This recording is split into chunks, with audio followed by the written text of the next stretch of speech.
Hello everyone, இது distributor கம்ப்யூட்டிங்ல unit 3 ஓட 5வது லெக்சர். இந்த வீடியோல என்ன பார்க்க போறோம்னா டெட்லாக்ஸ்.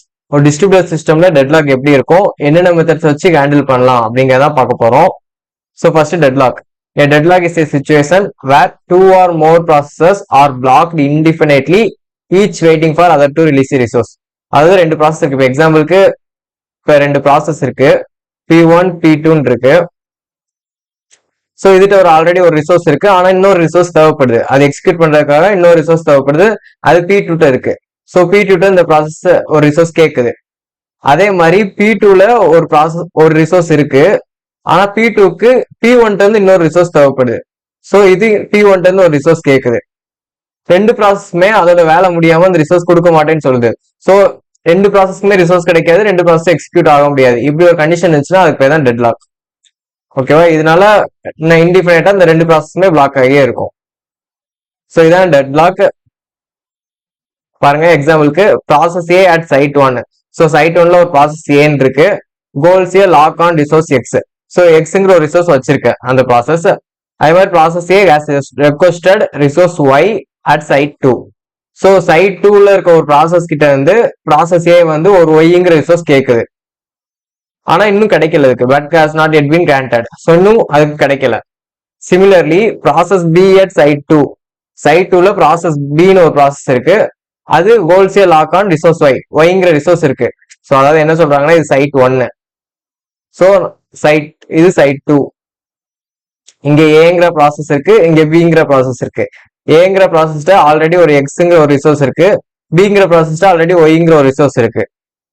ஸோ ஏ வந்து சைட் 2ல இருக்க பீட்ட ஒய்ங்கிற ரிசோர்ஸ் கேட்குது. அதே மாதிரி process B has requested resource X at site 1. So B வந்து ஏங்கிற ப்ராசஸ்ட எக்ஸ்ங்கிற ரிசோர்ஸ் கேட்குது. ஸோ ரெண்டுமே நான் கோல் பண்ணி வச்சிருக்கிறதுனால ரெண்டுக்குமே ரிசோர்ஸ் கிடைக்காது. இது ஒரு டெட்லாக். ஒரு எக்ஸாம்பிள் கொடுத்துருக்காங்க. ஸோ அடுத்து டெட்லாக் என்னென்ன கண்டிஷன்ஸ் தேவை, necessary conditions for A deadlock to occur. So இந்த கண்டிஷன்ஸ்ல இருந்தால் மட்டும் தான் ஒரு சிஸ்டம்ல டெட்லாக் இருக்க முடியும். ஸோ என்னென்ன கண்டிஷன் பாருங்க. First mutual exclusion. ஸோ இப்போ பார்த்ததுதான் மியூச்சுவல் எக்ஸ்க்ளூஷன்ங்கிறது. Only one process may use a resource at a time. So ஒரு ரிசோர்ஸை ஒரு ப்ராசஸால மட்டும்தான் எக்ஸிக்யூட் பண்ண முடியும், யூஸ் பண்ண முடியும். அப்படி இருக்கிறதுக்கு பேர் mutual exclusion. So no other process can use a resource while it is allocated to some other process. So ஒரு ப்ராசஸ்க்கு ஒரு ரிசோர்ஸ் அலோகேட் பண்ணிட்டாங்கன்னா அந்த ரிசோர்ஸை அந்த டைம்ல வேற எந்த ப்ராசஸாலையும் யூஸ் பண்ண முடியாது. ஸோ அப்படி இருந்தால் மியூச்சுவல் எக்ஸ்க்ளூஷன். ஸோ இது ஒரு கண்டிஷன். ஸோ ரெண்டாவது கண்டிஷன் பாருங்க, கோல்ட் அண்ட் வெயிட். ஸோ என்ன கோல்ட் அண்ட் வெயிட்னா என்னன்னா, a process may hold a resource at the same time it requires another resource. So இப்போ பார்த்ததுதான், ஒரு ப்ராசஸ்ட ஆல்ரெடி ஒரு ரிசோர்ஸ் இருக்கு. இப்போ ஏங்கிற ப்ராசஸ்ட எக்ஸ்னு ஒரு ரிசோர்ஸ் இருக்கு, இருந்துமே இன்னொரு ரிசோர்ஸ்க்காக அதை வெயிட் பண்ணிட்டு இருக்கு. எக்ஸை கோல்ட் பண்ணி வச்சுட்டு ஒய்ங்கிற ரிசோர்ஸ்க்கு ரெக்வஸ்ட் பண்ணி வெயிட் பண்ணிட்டு இருக்கு. ஸோ இப்படி இருந்துச்சுன்னா கோல்ட் அண்ட் வெயிட். ஓகேவா? ஸோ அடுத்த தேர்ட் கண்டிஷன் பாருங்க, சர்க்குலர் வெயிட். ஈச் ப்ராசஸ் கோல்ஸ் at least one resource needed by the next process இந்த செயின். ஒரு செயின் மாதிரி இருக்கு, அந்த செயின்ல ஒரு ப்ராசஸ்க்கு இன்னொரு ரிசோர்ஸ் தேவை, அந்த ரிசோர்ஸ் வேற ஒரு ப்ராசஸ்ல இருக்கு, ஆனா அந்த ப்ராசஸ்க்கு வேற ஒரு ரிசோர்ஸ் தேவை. ஸோ இப்படியே ஒரு செயின் மாதிரி சர்க்குலரா போயிட்டு இருந்துச்சுன்னா சர்க்குலர் வெயிட். ஸோ இதுல தேர் may be more then 2 process, ரெண்டு ப்ராசஸ்க்கு மேல இருக்கலாம் அந்த சர்க்குலர் வெயிட்ல. ஸோ எக்ஸாம்பிள் பாருங்க, P1 R1ங்கிற ரிசோர்ஸ் இருக்கு, ஆனா R2ங்கிற ரிசோர்ஸ் கேட்டு வெயிட் பண்ணிட்டு இருக்கு. ஸோ அதே மாதிரி P2 R2ங்கிற ரிசோர்ஸ் இருக்கு, ஆனா R3ங்கிற ரிசோர்ஸ் ப்ராசஸ் 3ல இருந்து கேட்டுட்டு இருக்கு. அதே மாதிரி ப்ராசஸ் 3 R3ங்கிற ரிசோர்ஸ் இருக்கு, ஆனா R1ங்கிற ரிசோர்ஸ் தேவைப்படுது. ஸோ இப்படி சர்க்குலரா வெயிட் பண்ணிட்டே இருக்கிறதுனால இது பேர் சர்க்குலர் வெயிட். ஸோ இது ஒரு கண்டிஷன் டெட்லாக்கு. நாலாவது நோ ப்ரீஎம்ஷன். ஸோ ப்ரீஎம்ஷன் என்னன்னா, ஒரு ப்ராசஸ் வந்து ரிசோர்ஸை நம்மளா போதும் அப்படின்ட்டு வாங்கிக்கிறது தான் ப்ரீஎம்ஷன்ங்கிறது. ஸோ இங்க ப்ரீஎம்ஷன் இருக்காது. No resource can be forcibly removed from a process holding it. So ஒரு ப்ராசஸ் ஒரு ரிசோர்ஸ் இருக்கு, நம்ம அந்த ரிசோர்ஸை ஃபோர்ஸா ரிமூவ் பண்ணிட முடியாது. ஸோ அப்படி இருந்தா no preemption. Resources can be released only by the explicit action of the process. அந்த ப்ராசஸ் நினைச்சா மட்டும் தான் அந்த ரிசோர்ஸை ரிலீஸ் பண்ண முடியும். அப்படி இருக்க கண்டிஷன் பேர் தான் நோ ப்ரீஎம்ஷன். ஸோ இந்த 4 கண்டிஷனுமே இருந்தா மட்டும்தான் deadlock possible. A deadlock is possible only if all these 4 conditions simultaneously hold. எல்லா கண்டிஷனுமே ஒரே நேரத்தில் இருந்தா மட்டும் தான் ஒரு டெட்லாக்ங்கிறது நடக்கும். These conditions are necessary for a deadlock to occur. So தான் டெட்லாக்கோட கண்டிஷன்ஸ். நெக்ஸ்ட் வந்து டெட்லாக் எப்படி ஹேண்டில் பண்ணலாம், deadlock handling strategies. There are several methods for handling deadlocks: deadlock prevention, deadlock avoidance, deadlock deduction. So deadlock ப்ரிவென்ஷனா நம்ம ஃபர்ஸ்டே prevent பண்றதுக்காக என்ன ஏதாவது ஸ்டெப்ஸ் எடுத்து பண்ணோம்னா டெட்லாக் ப்ரிவென்ஷன். டெட்லாக் அவாய்டன்ஸ்னா நம்ம பண்ணிட்டு இருக்கப்பே அனலைஸ் பண்றோம், இந்த ரிசோர்ஸ் இதுக்கு தேவைப்படுமா இது தேவைப்படுமா நம்ம அனலைஸ் பண்ணி அதுக்கு தகுந்தாப்புல ஸ்டெப்ஸ் எடுத்தோம், டிசிஷன் எடுத்தோம்னா அது டெட்லாக் அவாய்டன்ஸ். டெட்லாக் டிடக்ஷன்னா ஸோ இந்த ஒரு சிஸ்டம்ல டெட்லாக் இருக்கா இல்லையா டிடெக்ட் பண்றதா டெட்லாக் டிடக்ஷன். ஸோ இந்த 3 மெத்தட்ஸ் வச்சு நம்ம டெட்லாக் ஹேண்டில் பண்ணலாம். So first deadlock prevention. Deadlock prevention is a set of techniques used to prevent deadlocks from occurring in a system. So ஒரு சிஸ்டம்ல டெட்லாக் நடக்க விடாம தவிர்க்கக்காண்டி ஒரு சில டெக்னிக்ஸ் யூஸ் பண்ணோம்னா அப்பதான் டெட்லாக் ப்ரிவென்ஷன்.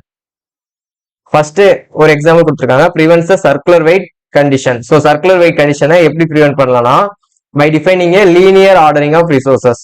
ஸோ ரிசோர்ஸ் வந்து ஒரு ஆர்டர் படி நம்ம லீனியரா அடிக்கிட்டோம்னா ஸோ அதுக்கு தகுந்தாப்புல நம்ம ப்ராசஸ்க்கு அசைன் பண்றோம், இந்த ஆர்டர்ல தான் இந்த ப்ராசஸ்க்கு ரிசோர்ஸ் போகணும் அப்படின்னு அசைன் பண்ணோம்னா சர்க்குலர் வெயிட்டை நம்ம ப்ரிவென்ட் பண்ணிடலாம். ஸோ இது மூலமா டெட்லாக் நடக்காம ஆக்கிடலாம்.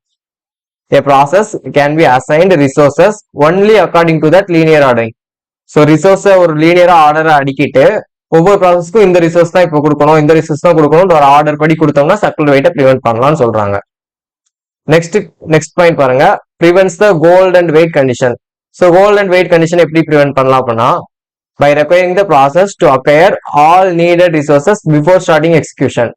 ஸோ ஒரு ப்ராசஸ் வந்து எக்ஸிக்யூட் ஆகிறதுக்கு ஸ்டார்ட் பண்றதுக்கு முன்னாடியே அதுக்கு தேவையான எல்லா ரிசோர்ஸும் இருக்குதா இல்லையா அப்படிங்கிற செக் பண்ணி பார்த்துட்டு எல்லா ரிசோர்ஸ் இருந்தா மட்டும்தான் அது எக்ஸிக்யூட் ஆகணும் அப்படின்னு நம்ம ஒரு கண்டிஷன் வச்சோம்னா அதான் அது மூலமா கோல்ட் அண்ட் வெயிட் கண்டிஷனை நம்ம ப்ரிவென்ட் பண்ணிடலாம். So hold and wait condition இது ஒரு ரிசோர்ஸ் மட்டும் வச்சுட்டு இன்னொரு ரிசோர்ஸ் இல்லாம வெயிட் பண்ணிட்டு இருக்காதான் hold and wait condition. So எல்லா ரிசோர்ஸ் இருந்தா மட்டும் தான் ஸ்டார்ட் பண்ணணும் அப்படின்னு நம்ம சொல்லிட்டோம்னா கோல்ட் அண்ட் வெயிட் கண்டிஷனை ப்ரிவென்ட் பண்ணிடலாம். ஸோ இதுதான் டெட்லாக் ப்ரிவென்ஷன்ங்கிறது. Next deadlock avoidance. Deadlock avoidance is a set of techniques used to avoid deadlocks in a system by making informed decisions about resource allocation. So resource allocation நம்ம பார்த்து அதுக்கு தகுந்தாப்புல நம்ம decision எடுத்தோம்னா deadlock avoid பண்ணலாம்னு சொல்றாங்க. This technique involves analyzing the resource allocation graph to detect and avoid circular weights which can lead to deadlocks. So அதான் resource allocation எப்படி ரிசோர்ஸ் அலோகேட் இருக்குன்னு பார்த்து நம்ம கரெக்டா டிசிஷன் எடுத்தோம்னா சர்க்குலர் வெயிட்டுங்கிற கண்டிஷன் நம்ம அவாய்ட் பண்ண முடியும். ஸோ அப்படி அவாய்ட் பண்ணிட்டோம்னா நம்ம டெட்லாக்கை தவிர்த்துடலாம்னு சொல்றாங்க. நெக்ஸ்ட் வந்து deadlock detection. Deadlock detection is the most popular strategy for handling deadlocks in distributed system. So distributed சிஸ்டம்ல டெட்லாக் ஹேண்டில் பண்றதுல டெட்லாக் டிடக்ஷன் தான் நல்ல ஸ்ட்ராட்டஜின்னு சொல்றாங்க.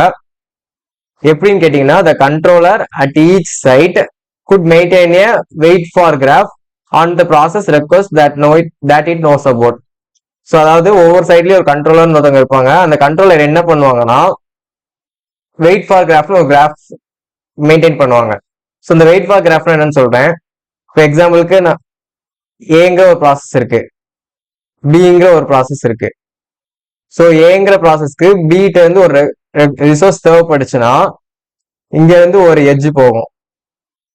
ஸோ டைரக்டட் எட்ஜ் ஏக்கு பிகிட்ட இருந்து ஒரு ரிசோர்ஸ் தேவைப்படுது அப்படிங்கிற ஒரு எட்ஜ் போச்சுன்னா ஸோ இது ஒரு கிராஃப், இது ஒரு ரிசோர்ஸ் தேவை அப்படின்னு ஒரு வெயிட் பண்ணிட்டு இருக்க. ஸோ அதான் வெயிட் ஃபார் கிராஃப்.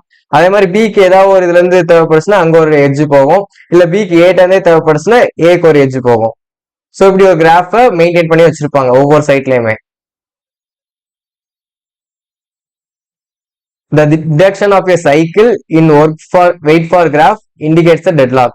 ஸோ இந்த வெயிட் ஃபார் கிராஃப்ல ஒரு சைக்கிள் இருந்துச்சுன்னா அது டெட்லாக்னு அர்த்தம். இப்போ வரைஞ்சதான் இப்போ ஏ இங்க பி இருக்கு. ஸோ ஏக்கு பிட்ட இருந்து ஒரு ரிசோர்ஸ் தேவைப்படுது, பிக்கு ஏட்ட இருந்து ஒரு ரிசோர்ஸ் தேவைப்படுது.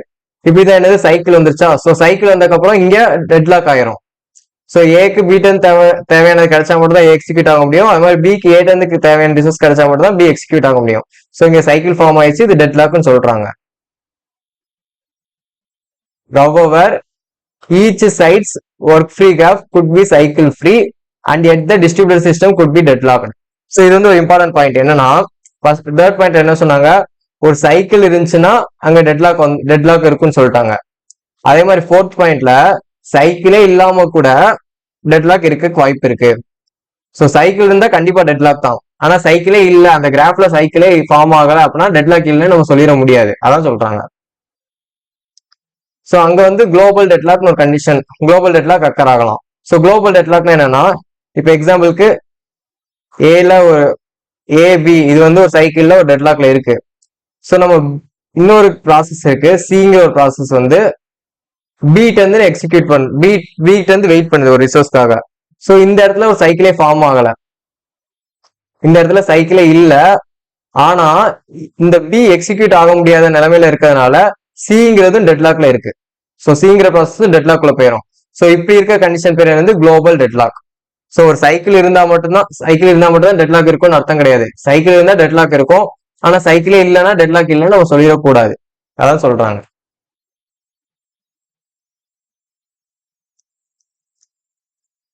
நெக்ஸ்ட் வந்து requirements for deadlock detection algorithms. So இந்த டெட்லாக் டிடெக்ஷனுக்கு நிறைய அல்காரிதம்ஸ் இருக்கும். ஸோ அந்த அல்காரிதம்ஸ் எப்படி நம்ம கரெக்ட் நல்ல அல்காரிதம் சொல்லலாம் அப்படின்னா, the algorithm must detect all existing deadlocks in finite time. So ஒரு குறிப்பிட்ட நேரத்துக்குள்ள அந்த சிஸ்டம்ல என்னென்ன டெட்லாக்ஸ்லாம் இருக்கோ அந்த எல்லா டெட்லாக்ஸையும் கண்டுபிடிக்கணும். அப்படின்னா மட்டும் நல்ல டிடெக்ஷன் அல்காரிதம் சொல்லலாம். அதே மாதிரி algorithm should not report non existing deadlocks. So டெட்லாக்கே இல்லாததை டெட்லாக் இருக்குன்னு நம்ம சொல்லி ரிப்போர்ட் பண்ணிடக்கூடாது. ஸோ இந்த ரெண்டு கண்டிஷன் சாட்டிஸ்ஃபை ஆனாதான் ஒரு நல்ல டிடெக்ஷன் அல்காரிதம் சொல்லலாம். ஸோ இவ்வளவுதான் டெட்லாக்ங்கிறது. டெட்லாக்னா என்னன்னு பார்த்தோம். அதே மாதிரி டெட்லாக் எப்படிலாம் ஹேண்டில் பண்ணலாங்கிறத பார்த்தோம். டெட்லாக் என்னென்ன கண்டிஷன்ஸ் இருக்குன்னு பார்த்தோம். இந்த வீடியோ உங்களுக்கு யூஸ்ஃபுல்லா இருந்துச்சுன்னா உங்க ஃப்ரெண்ட்ஸ்க்கு ஷேர் பண்ணுங்க. நம்ம சேனலை சப்ஸ்கிரைப் பண்ணிக்கோங்க. நெக்ஸ்ட் வீடியோவில் பார்க்கலாம். தேங்க்யூ. ஜெய் ஹிந்த்.